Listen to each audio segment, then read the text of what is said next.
Okay, so here is what happens when you make a blood covenant. Okay, blood covenant, some type of covenant, any type of covenant. Whenever you join some type of group or whatever, you make a covenant with them. It's almost like a pact. Here's what happens when you do this. Okay, so you make a blood covenant. Spiritually, you guys are tied. Okay, even when you do make a covenant where you're just doing rituals, spiritually you guys become tied to whatever spirit governs that organization or that group. Okay, so let's just say you join I'm trying to think of a group. I'm not a group person, so it's a little hard for me to think of, some that, not most of them would actually know. But okay, so let's just say you joined fraternities. Okay, so let's say you joined a fraternity and you have to do rituals or whatever. So there's a spirit that governs that fraternity. So you have generational spirits. It's not just generational spirits within your family or within, your church. You have generational spirits that are in states, that are in cities. You have generational spirits that are in organizations, right?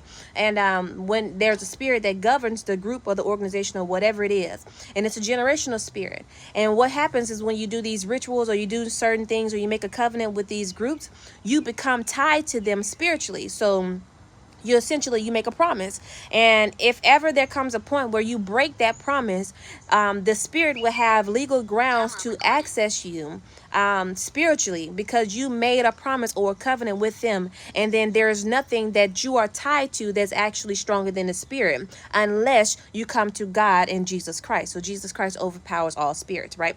So a lot of the times what people don't realize is that they make these covenants and then they join these groups and they are led by this spirit. So you all have the same mindset.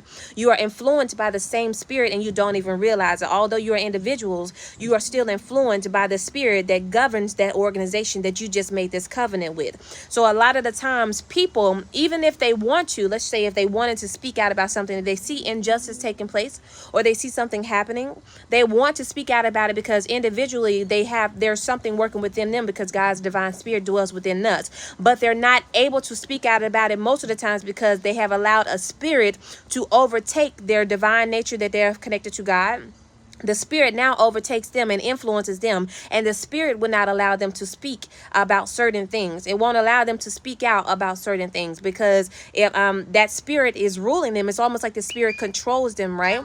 And when you do rituals, you allow spirits to enter into you, and those spirits can possess your body and possess you. So that's why a lot of times when you join organizations, there are people, they do it discreetly or indirectly, because the spirit that leads them won't allow them to speak out against whatever it is that is taking place, because it'll be like the spirit fighting against itself.